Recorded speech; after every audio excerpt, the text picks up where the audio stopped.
Hello students, आज हम research methodology की यूनिट नंबर 5 में लेक्चर नंबर 30 पढ़ेंगे, जिसका टॉपिक है types of ANOVA test. First of all, different types के इंट्रोडक्शन ऑफ अनोवा टेस्ट कौन कौन से होते हैं ये लेते हैं। बाइंग ए न्यू प्रोडक्ट्स और testing a new technique but not sure how it stacks up against the alternatives. जब भी हम कोई नया प्रोडक्ट खरीदते हैं या कोई टेस्टिंग करते हैं न्यू टेक्निक से, तो हम श्योर नहीं होते कि हमारा जो अल्टरनेटिव है वो वास्तव में वर्क करेगा ठीक से, अगेंस्ट में नहीं करेगा। It's an all too familiar situation for most of us, और ये सिचुएशन लगभग सभी के साथ आती है। Most of the option sound similar to each other, so picking the best out of the lot is a challenge. तो ज़्यादातर जो ऑप्शंस होते हैं, साउंड्स ऑप्शन होते हैं या सिमिलर होते हैं ईच अदर, थोड़ा सा इनमें डिफरेंस होता है, तो में बेस्ट कौन सा है ये हमारे लिए एक बहुत ही बड़ा चैलेंज है। Consider a scenario where we have the 3 medical treatment. एक हम ऐसा सिनेरियो देखते हैं जिसमें 3 मेडिकल ट्रीटमेंट्स हैं टू अप्लाई एन पेशेंट, जो हमें एक पेशेंट पे अप्लाई करने हैं, विद सिमिलर डिजीज़, जिनमें जो डिजीज़ है वो सिमिलर है तीनों की। Once we have the test result, और एक बार टेस्ट करने के बाद इसका रिजल्ट देखते हैं। One approach is to assume that, इसमें एक अप्रोच तो ये है कि the treatment which took the least time to cure the patient is the best among them, कि ऐसा ट्रीटमेंट जो कि सबसे मिनिमम टाइम लेता हो पेशेंट को ट्रीट करने में या एग्जामिन करने में, टेस्ट करने में, तो बेस्ट है। What if some of these patient had already been partially cured, इनमें कुछ पेशेंट ऐसे हो सकते हैं ऑलरेडी जो ट्रीटमेंट ले चुके हैं। If any other medicine was already working on them, यदि पहले से ही कोई अदर जो मेडिसिन है वो उन पे काम कर चुका था।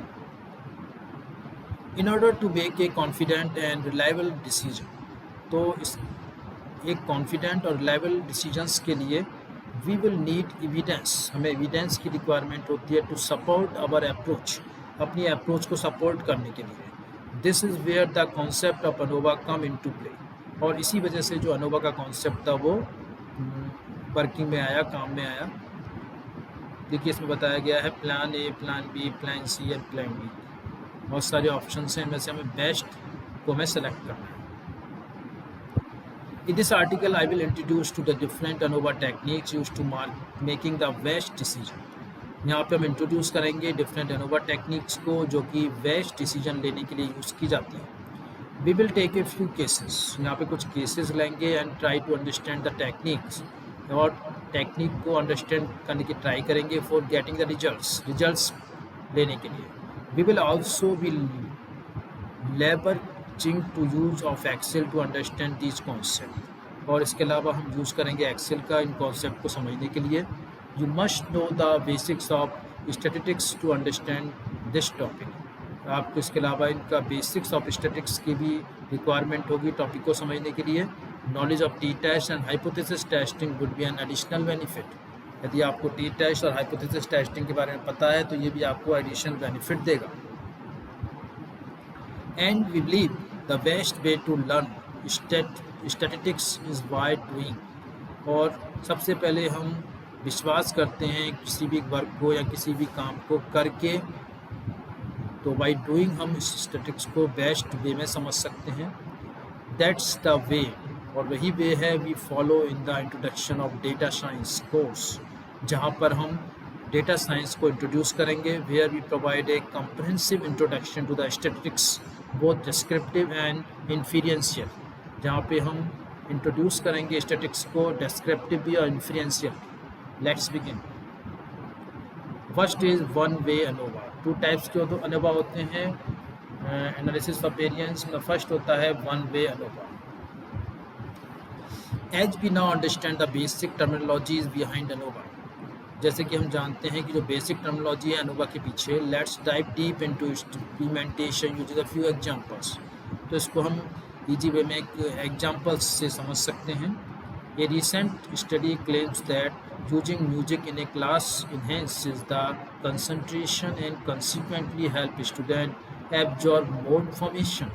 एक रिसेंट स्टडी में क्लेम किया है कि म्यूजिक का यूज़ करके क्लास को जो कंसंट्रेशन है उसको बढ़ाया जा सकता है और कंसिक्यूटिव जो स्टूडेंट को हेल्प करता है मोर इन्फॉर्मेशन एब्जॉर्ब करने में, वो ज़्यादा से ज़्यादा इन्फॉर्मेशन को एब्जॉर्ब कर सकते हैं। एज ए टीचर, यदि टीचर देखा जाए, your first reaction would be escapism. तो आपका जो फर्स्ट रिएक्शन एस्केपिज्म होगा। What if it is affected the result of the student in negative way. ये किस तरह से रिजल्ट्स को अफेक्ट करेगा स्टूडेंट के नेगेटिव वे में। और what kind of music would be good choice for this, और किस टाइप का म्यूजिक हम लें इसके लिए जो बेस्ट चॉइस हो। कंसीडरिंग ऑल दिस, इन सबको कंसीडर करते हुए, it would be immensely helpful, ये बहुत ही हेल्पफुल होगा to have some proof that is actually work, कि हम कुछ प्रूफ लें जो वर्क कर सकें एक्चुअली में। टू फिगर दिस आउट, इसको पॉइंट करने के लिए we decided to implement it on smaller group of randomly selected student from the 3 different classes. तो इसको करने के लिए, इम्प्लीमेंट करने के लिए हम एक स्मॉलर ग्रुप लेते हैं जो रैंडमली सेलेक्ट किया गया स्टूडेंट्स का फॉर 3 डिफरेंट क्लासेस में से, 3 डिफरेंट क्लासेस में से। The idea is similar to conducting a survey. इसके पीछे जो आइडिया है सिमिलर उस तरह से जैसे हम एक सर्वे कंडक्ट करा रहे हैं। We take 3 different groups of 10 randomly selected student. हम क्या लेते हैं, 10 स्टूडेंट के 3 ग्रुप्स लेते हैं, सेलेक्ट करते हैं randomly, all of the same age, जिनकी एज सेम है, फ्रॉम 3 डिफरेंट क्लासरूम, जो कि 3 डिफरेंट क्लासरूम से लिए गए हैं। Each classroom was provided with a different environment for student to study. और सभी क्लासरूम में, ईच क्लासरूम में जो इन्वायरमेंट है स्टूडेंट की स्टडी करने के लिए वो प्रोवाइड किया गया है, डिफरेंट एनवायरनमेंट तीनों क्लासेस में। Classroom A had constant music being played in the background. Class ए में एक कांस्टेंट म्यूजिक को प्ले किया गया है बैकग्राउंड में। Classroom B had variable music being played, जबकि क्लास बी में वेरिएबल म्यूजिक को प्ले किया गया, डिफरेंट टाइप की musics. And classroom C was a regular class with no music playing, जबकि क्लासरूम सी में कोई म्यूजिक प्ले नहीं किया गया है। आफ्टर 1 मंथ, इसके 1 मंथ के बाद वी कंडक्टेड ए टेस्ट, हम इसके लिए टेस्ट कंडक्ट करते हैं फॉर ऑल द 3 ग्रुप्स, सभी तीनों ग्रुप्स के लिए। And collected their test score, उनके टेस्ट स्कोर को कलेक्ट करते हैं। The test score that we obtain were as follows, और उनके टेस्ट स्कोर इस तरह से आते हैं। Test score of student out of 10 में से ये टेस्ट स्कोर लिया गया है। क्लास ए जिसमें कांस्टेंट साउंड लिया गया था म्यूजिक का, इसमें इस तरह से आए हैं 7, 9, 5, 8, 6, 8, 6, 10, 7 और 4। क्लास बी जिसमें वेरिएबल म्यूजिक था, इसमें जो टेस्ट रिजल्ट्स आए हैं वो हैं 4, 3, 6, 2, 7, 5, 5, 4, 1, 3। और क्लास सी जिसमें नो साउंड्स था, उसमें 6, 1, 3, 5, 3, 4, 6, 5, 7, 3। इस तरह से इसमें क्या आए हैं, रिजल्ट्स आए हैं test. Now we calculate the mean and grand mean. तो इस तरह से हम यहाँ पे मीन और ग्रांड मीन कैलकुलेट करेंगे। सबसे पहले क्लास ए के लिए μ1 होगा 7, μ2 होगा 4 और μ3 होगा 4.3। क्लास ए बी सी तीनों के लिए हमने मीन निकाला। इसके अलावा जो ग्रांड मीन म्यू है वो 5.1 है। नाउ क्लास ए कांस्टेंट के लिए हमने जो टेस्ट स्कोर थे उनका मीन 7 आ रहा है। क्लास बी जितना वेरिएबल साउंड था उसके लिए क्लास मीन 4 आ रहा है, और क्लास सी जिसमें नो साउंड था इसके लिए 4.3 आ रहा है। ग्रांड मीन कितना आ रहा है, 5.1। It is the calculation done for all 3 class A B C. Looking at the above table, इस टेबल को देखने पर we might assume that the mean score of the student from group A is definitely greater than the other 2 groups. तो हमें पता लगा कि जो मीन स्कोर था स्टूडेंट का जो ग्रुप ए से लिया गया था वो डेफिनेटली ग्रेटर था अदर 2 ग्रुप्स से। So the treatment must be helpful, इसलिए जो ट्रीटमेंट था वो हेल्पफुल है। मे बी इट्स ट्रू, ये ट्रू हो सकता है, but there is also a slight chance, लेकिन उसके कुछ चांसेस हैं that we happen to select the best student from class A. और इसके लिए हमें सेलेक्ट किया हमने बेस्ट स्टूडेंट को क्लास ए से, विच resulted with better test score, जिसका रिजल्ट जिसमें क्या था, बेटर टेस्ट स्कोर मिला। Remember the selection was done at random, जबकि जब सेलेक्ट किया गया था, सिलेक्शन था वो रैंडमली था। This leads a few questions like, इसमें भी कुछ क्वेश्चंस अराइज होते हैं जो इस तरह से हैं। How do we decide that these three groups perform differently because of the different situation and not merely by chance? हमने ये कैसे डिसाइड किया कि तीन ग्रुप हमने जो परफॉर्म किए हैं डिफरेंटली बिकॉज जो डिफरेंट सिचुएशंस हैं वो बाई चांस नहीं है. इन ए स्टैटिकल सेंस, यदि स्टैटिकल सेंस में लेते हैं, how different are these the sample from each other. ये जो सैंपल्स लिए गए हैं वो किस तरह से एक दूसरे से डिफरेंट है. Third is what is the probability of group A student performing so differently than the other two groups. जो प्रोबेबिलिटी ऑफ जो ग्रुप ए की प्रोबेबिलिटी है जो परफॉर्मिंग करने की अदर्स से किस तरह से डिफरेंट है. To answer all these question first we will calculate the F statistics which can be expressed as the ratio between group variability and within group variability. इसके लिए हम एफ स्टैटिस्टिक्स का यूज़ करते हैं जो ratio of between group variability और with in group variability हम निकालते हैं. तो एस एस बिटवीन 54.6 है, एस एस विद इन 90.1 है, difference degree of freedom between 2 है, degree of freedom within 27 है, M S within between 27.3 है, एम एस विद इन 3.3 है, एफ क्या रहा है 8.80. Let us complete ANOVA test for our example alpha equals to 0.05 और हम ANOVA test को कंप्लीट करते हैं alpha equals to 5% degree of 5% level of significance के. Now the limitations of one way ANOVA. हमने वन वे एनोवा में देखा था, इसकी क्या लिमिटेशंस है, क्या इसकी लिमिट है. One way ANOVA tells us, one way ANOVA बताता है that at least two groups are different from each other. जो दो ग्रुप हैं वो एक दूसरे से किस तरह से डिफरेंट हैं, but it's would not tell us, लेकिन हमें नहीं बताएगा विच ग्रुप आर डिफरेंट, कौन सा ग्रुप डिफरेंट.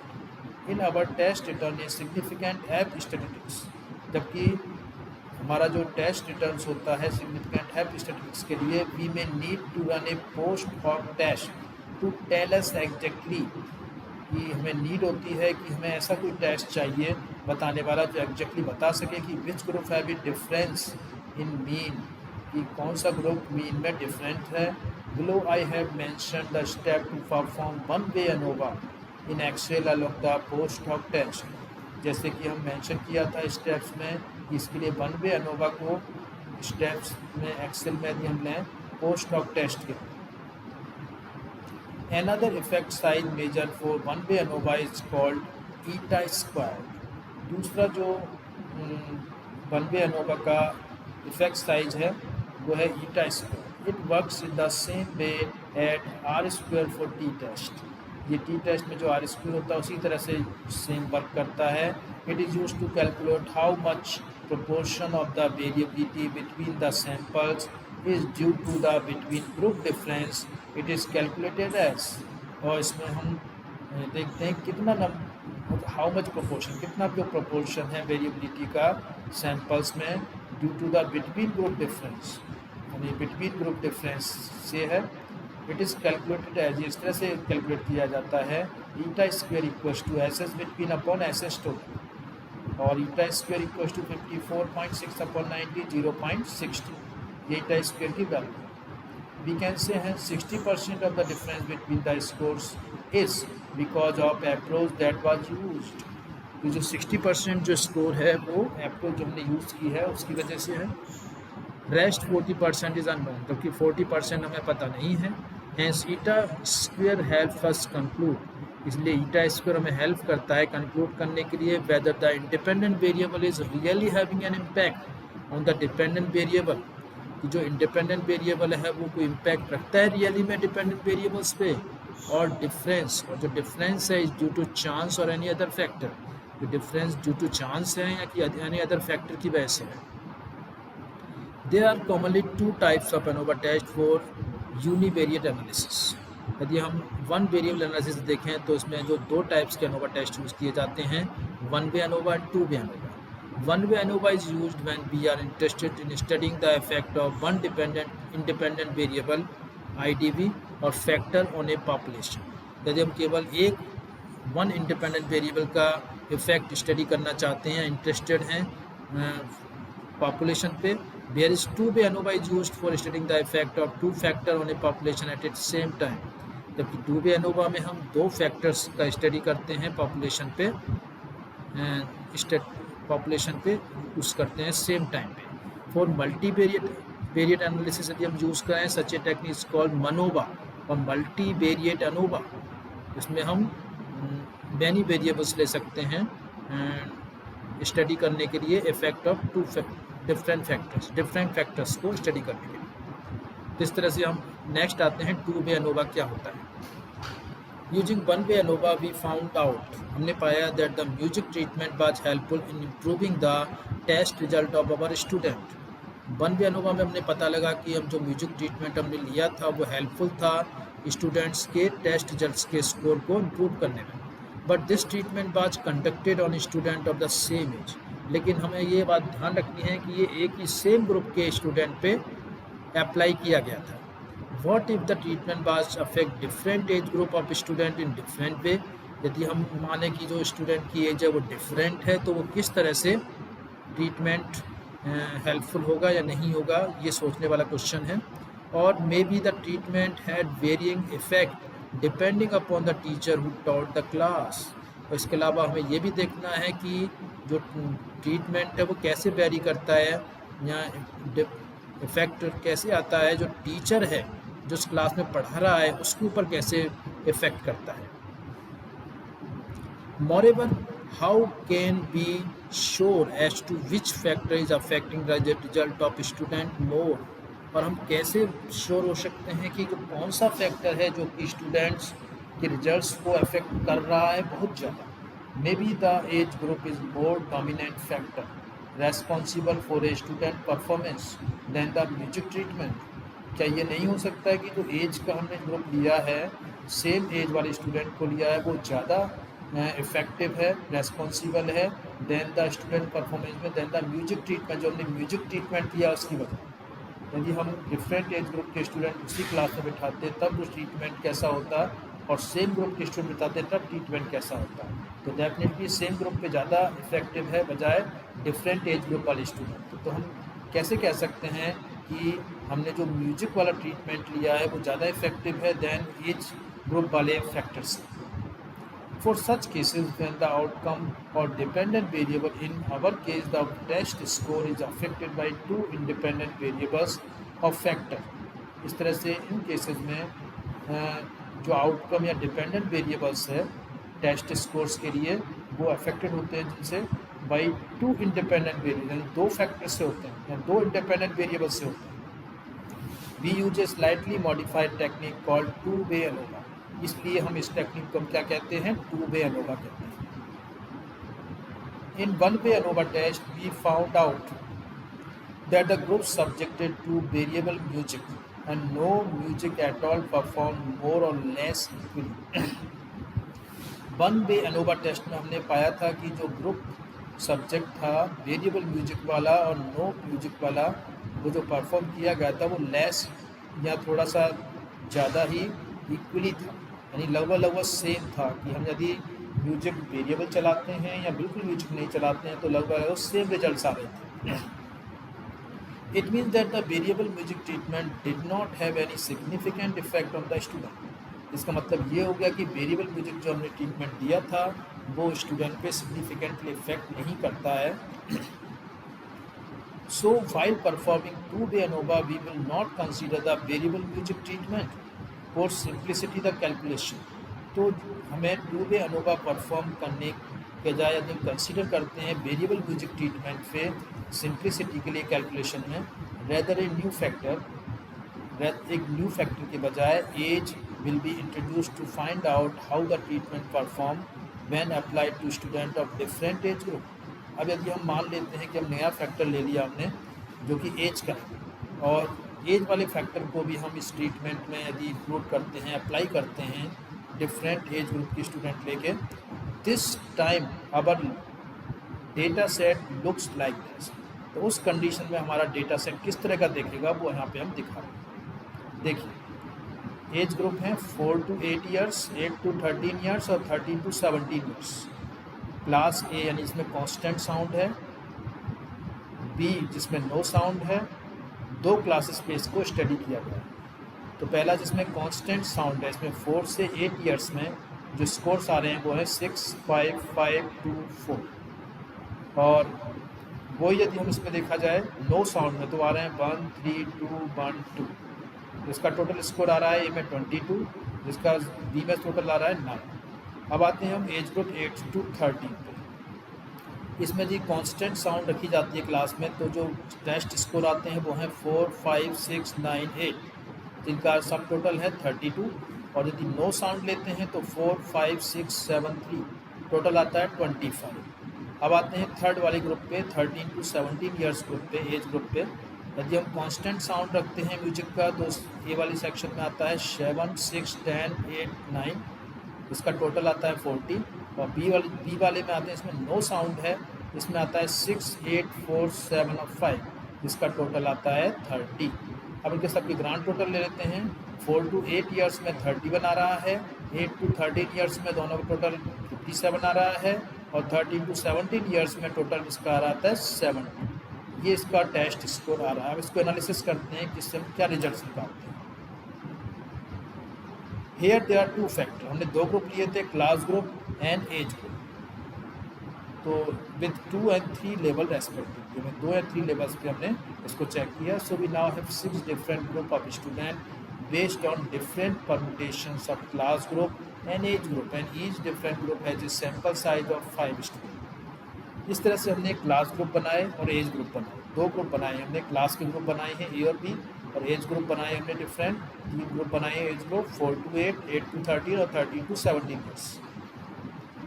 तो 3 लेवल हो गए इस तरह से इसमें। तो हमें 6 डिफरेंट ग्रुप्स मिलते हैं इसमें स्टूडेंट के, जो डिफरेंट परमुटेशन ऑफ क्लास के ग्रुप मिलते हैं। और एज ग्रुप में each different group has a sample size of 5 student, और क्लास में देखा है तो 5 स्टूडेंट्स पे ये स्टडी किया गया है। तो इसमें जो क्वेश्चंस आते हैं 2B ANOVA में, ये इस तरह से कुछ क्वेश्चन अराइज होते हैं डेटा सेट पे, वो इस तरह से। In music treatment the main factor affecting performance. यदि म्यूजिक ट्रीटमेंट देखा जाए तो जो मेन फैक्टर है वो परफॉर्मेंस को अफेक्ट कर रहा है। In other word, two groups subjected to different music differ significantly in their test performance. क्या जो ग्रुप सब्जेक्टेड है उसमें डिफरेंट म्यूजिक है वो डिफरेंट होगा सिग्निफिकेंटली देयर टेस्ट परफॉर्मेंस में। अब सेकंड आते हैं, in age the main factor affecting performance. क्या जो एज का मेन फैक्टर अफेक्ट कर रहा है परफॉर्मेंस को। In other word, do student the different age differ significantly their test performance. क्या डिफरेंट एज वाले स्टूडेंट डिफरेंट परफॉर्मेंस दे रहे हैं सिग्निफिकेंटली। और थर्ड है, is there is significant interaction between the factors. क्या आपस में दोनों फैक्टर्स में इंटरेक्शन हो रहा है। In other words, how two age and music interact with regard to student test performance. तो जो एज ग्रुप है और जो क्लास ग्रुप है, म्यूजिक ग्रुप है, ये दोनों के आपस में इंटरेक्ट कर रहे हैं स्टूडेंट परफॉर्मेंस में। For example, it might be that younger student and elder student reach differently to such a music treat. इसमें यंगर स्टूडेंट हैं, कुछ एल्डर स्टूडेंट हैं, वो डिफरेंटली रिएक्ट करते हैं इन सच ए म्यूजिक ट्रीट। एक फोर्थ और देख लेते हैं, can any difference in one factor be found with another factor. क्या जो डिफरेंसेज हैं एक फैक्टर से जो दूसरे फैक्टर में। In other words, can any difference in music and test performance we find a different age group. क्या जो डिफरेंसेज है म्यूजिक और टेस्ट परफॉर्मेंस में डिफरेंट एज ग्रुप में फाउंड किया गया, पता लगा इसमें। तो 2B ANOVA tells us, 2B ANOVA हमें बताता है about the main effect and the interaction effect. जो मेन इफेक्ट या इंटरेक्शन इफेक्ट के बारे में। The main effect is similar to 1B ANOVA। Main effect तो वही है जो 1B ANOVA में था, where the effect of music, where यहाँ पे हमें म्यूजिक का इफेक्ट दिया था। And age would be measured separately, और एज को हमने सेपरेटली मेजर किया था। Whereas the interaction effect in one where both music and age are considered at the same time. जबकि हम यदि देखें इफेक्ट ऑफ की एज और म्यूजिक दोनों का एक साथ यदि सेम टाइम पे देखते हैं, दैट्स वाई ये 2B ANOVA can up to 3 hypothesis which are as follows. तो इस तरह से जो 2B ANOVA इसमें 3 टाइप्स के हाइपोथेसिस हम यूज़ करते हैं। 2 null hypothesis will be tested if we have placed only one observation in each cell. For this example, those hypotheses will be दो कौन से हाइपोथेसिस होंगे, H1 और H2 null hypothesis हैं। All the music treatment groups have equal mean score। सभी जो music treatment हैं groups के उनमें इक्वल मीन आता है। और सेकंड है all the age group have equal mean score, सभी age group equal mean score रखते हैं। एक तो म्यूजिक ट्रीटमेंट ले रहे हैं, दूसरा एज ग्रुप ले रहे हैं, सभी म्यूजिक ट्रीटमेंट वाले ग्रुप हैं उनमें इक्वल मीन आता है, और दूसरा है सभी एज ग्रुप वाले स्टूडेंट्स वाले उसमें भी इक्वल मीन आता है। तो दोनों में ये नल हाइपोथेसिस हैं H1 और H2। अब for multiple observation in cell we would also testing a third hypothesis. अब हम थर्ड हाइपोथेसिस लेते हैं जिसे अल्टरनेटिव हाइपोथेसिस कहते हैं। द फैक्टर आर इंडिपेंडेंट और the interaction effect does not exist. जो फैक्टर्स हैं वो इंडिपेंडेंट हैं और इंटरेक्शन डज नॉट एग्जिस्ट, में इंटरेक्शन एग्जिस्ट नहीं है। इसके लिए हम F statistics is compound computed for each hypothesis we are testing. अब इसके लिए एफ स्टैटिस्टिक्स से कंप्यूट करते हैं ईच हाइपोथेसिस के लिए। Before we proceed with the calculation have a look at the image below. इससे पहले कि हम कैलकुलेशन करें, हम नीचे एक टेबल को देखते हैं जिसमें हम better understand the terms used in the formula, जो फार्मूले में टर्म्स हैं उनको हम ठीक से समझ पाएंगे। तो इसमें देखिए फैक्टर 1 दिया गया है, फैक्टर 2 दिया है। फैक्टर 1 में क्या है, ए कांस्टेंट साउंड, बी में नो साउंड, और एज ग्रुप वाला जो फैक्टर है उसमें 4 to 8 और 8 to 13 और 13 to 17। तो सबसे पहले इसमें 22 क्या है, सब टोटल ऑफ ALM, जिसे हम कहेंगे सब टोटल ALM। इस तरह से A1 का टोटल इसमें फैक्टर 1 टोटल है और ग्रांड टोटल G है, और AM के हैं सबके टोटल्स हैं। तो ये सभी इसमें जो वेरिएबल्स हैं आगे यूज़ किए जाएंगे, सभी इनको और डिटेल में करेंगे। तो समझते हैं कि टेबल क्या बताती है। The table shown above is known the contingency table. जो टेबल है वो जानी जाती है कंटीजेंसी टेबल से, where A1 represent the total of the sample based only on factor 1। यहाँ पे जो A1 है रिप्रेजेंट करता है सैंपल्स का टोटल ओनली वन फैक्टर के लिए। And similarly AM represent the total of sample based only on factor 2। और जो AL बताता है 1 फैक्टर के लिए और सेकंड AM बताता है सेकंड फैक्टर के लिए। जैसे AL है वो म्यूजिक फैक्टर बता रहा है और दूसरा जो AM है वो क्या बता रहा है, म्यूजिक फैक्टर बता रहा है, AL बता रहा है age group. We will see in some time that these two are responsible for the main effect produced। इसके बाद हम देखेंगे कुछ टाइम बाद कि ये जो दो हमने लिए हैं दोनों फैक्टर्स, ये इफेक्ट क्या प्रोड्यूस करते हैं। ऑल्सो ए टर्म ALM, यहाँ पे एक टर्म ALM भी इंट्रोड्यूस की गई है, which represent the sub total of factor 1 and factor 2। इसमें फैक्टर 1 और फैक्टर 2 दोनों का टोटल है। देखिए सब टोटल ALM, इसमें फैक्टर 1 और फैक्टर 2 दोनों का टोटल दिया गया है। 22 + 9 31, 32 + 25 57, 40 + 30 70।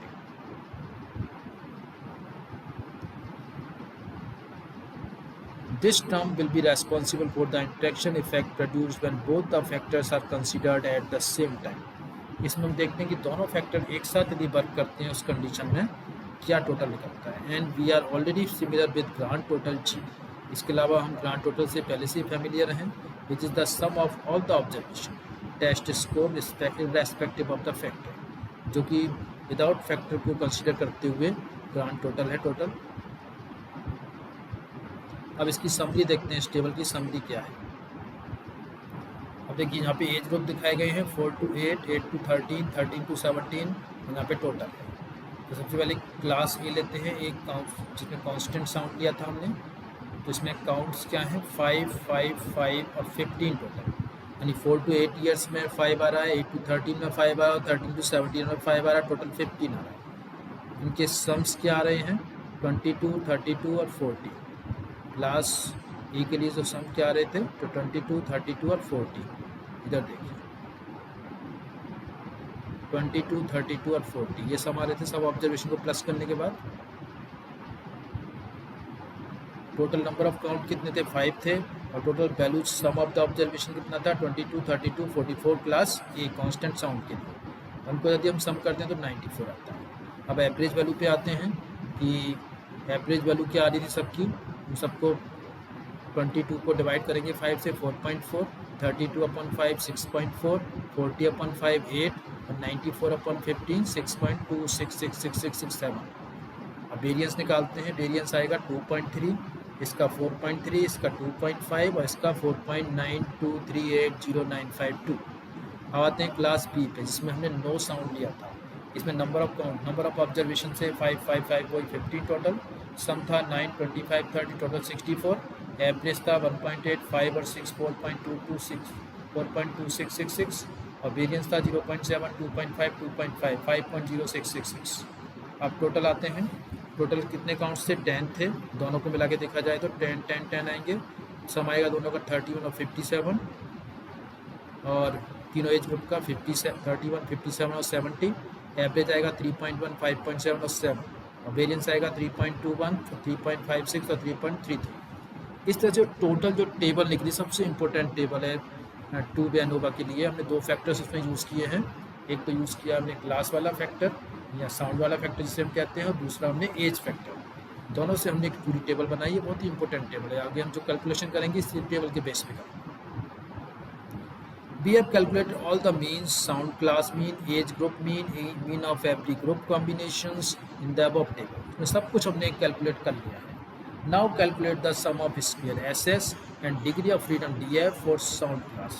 हम sound class के लिए कैलकुलेट करते हैं sum of square SS और degree of freedom DF और age group and interaction between factor and label। So we already know how to calculate SS within or DF within in our one-way ANOVA selection, but in the two-way ANOVA in the formula is different। Let us look at the calculation of two-way ANOVA। SS within कैसे लिखते हैं, summation I equals to 1 to 2, summation J equals to 1 to 3, summation K equals to 1 to 5। अब इसमें I की value 1 से 2 क्यों ली गई है, J की वैल्यू 1 से 2 क्यों ली गई है और K की वैल्यू 1 से 5 क्यों ली गई है। तो पहला वाला अपना जो ग्रुप था वो था क्लास वाला, साउंड वाला। तो हम टू वे एनोवा में बात कर रहे थे, दो तरह की हमने क्लास ली थी, एक तो कांस्टेंट साउंड वाली, एक नो साउंड। इसका मतलब इसमें दो ही केवल फैक्टर्स थे, तो आई इक्वल्स टू 1 से 2 लिया है। पहला वाला हमने समेशन लिया है आई इक्वल्स टू 1 to 2, वो लिया है साउंड के बेस पे। तो दो तरह की साउंड हमने यूज़ की थी, नो साउंड और वो कांस्टेंट साउंड और नो साउंड। तो आई इक्वल्स टू 1 to हो गया। सेकेंड फैक्टर लिया था एज वाला, तो एज वाला J इक्वल्स टू 1 to 3 हो गया। और थर्ड फैक्टर था कितने नंबर ऑफ काउंट्स हमने लिए थे, वो आई के इक्वल्स टू 1 to 5 हो गया। यहाँ लिखेंगे हम बाई आई जे के माइनस बाई बार आई जे का होल स्क्वायर, तो ये आएगा 59.2। इसी वाली टेबल्स को यूज़ करना है हमें। यहाँ हमने निकाला ही और इसी से हम लोग को निकालना है। देखिए 5.9 आ रहा है इसमें।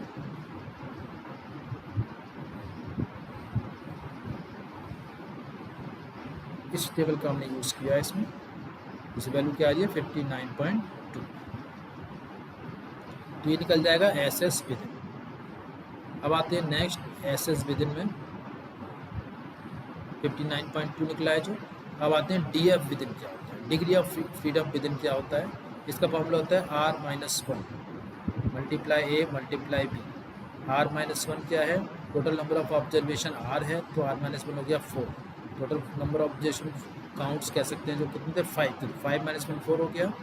A इंटू B, और A इंटू B कैसे निकलेगा, डिग्री ऑफ फ्रीडम, ये तो for the group of class और तीसरा था एज ग्रुप वाला, तो 2 इंटू 3 हो गया। यानी फैक्टर पहला वाले फैक्टर में कितने वैल्यूज़ थी, 2 थी, कांस्टेंट साउंड और सेकंड इज नो साउंड। और थर्ड वाले में एज ग्रुप 3 थे, तो इन तीनों का मल्टीप्लाई करेंगे और डी एफ निकालेंगे डिग्री ऑफ फ्रीडम, ये 24 आ जाएगा। अब ये मेन फार्मूला है एम एस विदिन निकालने का, S S within upon degree of freedom within. 59.2 हमने निकाला था एस एस विदिन और डिग्री ऑफ फ्रीडम विदिन हमने 24 निकाला है, 2.46 आ जाएगा। अब आते हैं एस एस साउंड कैसे निकलेगा। साउंड के लिए एस एस फैक्टर क्या होता है, R into B summation I equals to 1 to 2 by L bar minus by bar whole square equals to 30। R पता है हमें, B पता है, और summation I equals to 1 to 2 में हम लेंगे by bar L minus by bar का होल स्क्वायर। अभी हम साउंड वाला फैक्टर ले रहे हैं, केवल साउंड वाला फैक्टर जिसमें जो वैल्यूज आएंगी बस, तो B की वैल्यू क्या आएगी, इसमें 2 आएगी। R की वैल्यू कितनी है, डिग्री ऑफ फ्रीडम ने निकाला था ये जस्ट हमने, R की वैल्यू क्या लेनी है इसमें हमें, वो लेनी है 5 नंबर ऑफ ऑब्जर्वेशन। और इस तरह से summation I equals to by bar L minus by bar क्या होगा साउंड के लिए, तो हमें डिफरेंट वैल्यू थी, उन्हीं वैल्यूज़ को हमें माइनस करते जाना है इसमें से, और उसके बाद टोटल करना 30 आ जाएगा। D F degree of freedom sound क्या होगा, 2 - 1 equals to 1। If S S age क्या होगा, R into a summation I equal to 1 to 3 by bar L minus by bar call square 78.86. Degree of freedom age क्या होगा, 3 - 1 equal to 2. In two way ANOVA we also calculate SS interaction and DF interaction which defines the combined effect of the two factors.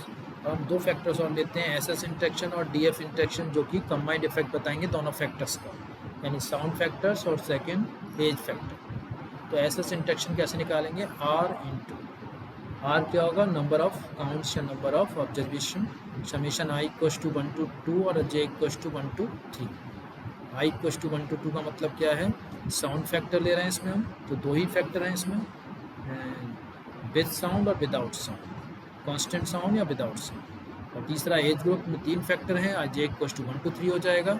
इसे लिखेंगे हम by bar I J minus by bar I minus by bar J plus by bar and so on का whole square equal to 1.8. अब D F interaction कैसे निकलेगा, a - 1 into b - 1, degree of freedom of factor sound factor and degree of freedom of as factor. तो a - 1 into b हो जाएगा 2, 2 - 1 1 और 3 - 1 2, 2 × 1 2 आ जाएगा. अब निकालेंगे हम M S interaction. M S interaction होगा S S interaction upon D F interaction, तो 0.9 आ जाएगा. Since we have more than one source of variation, क्योंकि हमें जो हमारे वेरिएशन के सोर्स हैं वो मोर देन वन है, main effect and interaction effect, it is obvious that we will have more than one F statistics also. हमारे पास more than one F statistics होंगे. Now using these observation variances we compute the value of F statistics for the main and interaction effects. So values of F statistics are F1 12.16, F2 15.98, F12 3.36. तो these 3 values निकलेंगे. तीनों value कैसे निकलेंगे, एक sound वाले group के लिए, एक एज ग्रुप के लिए और दूसरी दोनों के कंबाइंड इफेक्ट को दिखाने के लिए. इस तरह से क्रिटिकल वैल्यूज आएंगी. टेबल में दिया एफ की वैल्यू देखी जाए तो 4.26, 3.40, 3.40 आएगी. साउंड के लिए 4.25 है, एज ग्रुप के लिए 3.40 है और कंबाइंड के लिए 3.40. If for a particular effect if F value is greater than its respective F critical value calculated using the F table, then we reject the null hypothesis for the particular effect. यदि मान लो जो हमारा calculated value F है वो table value से less आती है तो हमें उसके हाइपोथेसिस को एक्सेप्ट करेंगे, अदरवाइज रिजेक्ट करेंगे. तो ये टोटल इसमें हम पढ़ते हैं. Variance analysis of variance ANOVA 1 वे और 2 वे. हमने दो तरह के वेरिएंसेस पढ़े हैं. Variance analysis of variance first is 1 वे और सेकंड इज 2 वे. हमने डिटेल्स में स्टडी की है दोनों की. इस तरह से ये लेक्चर कंप्लीट होता है. Thanks a lot.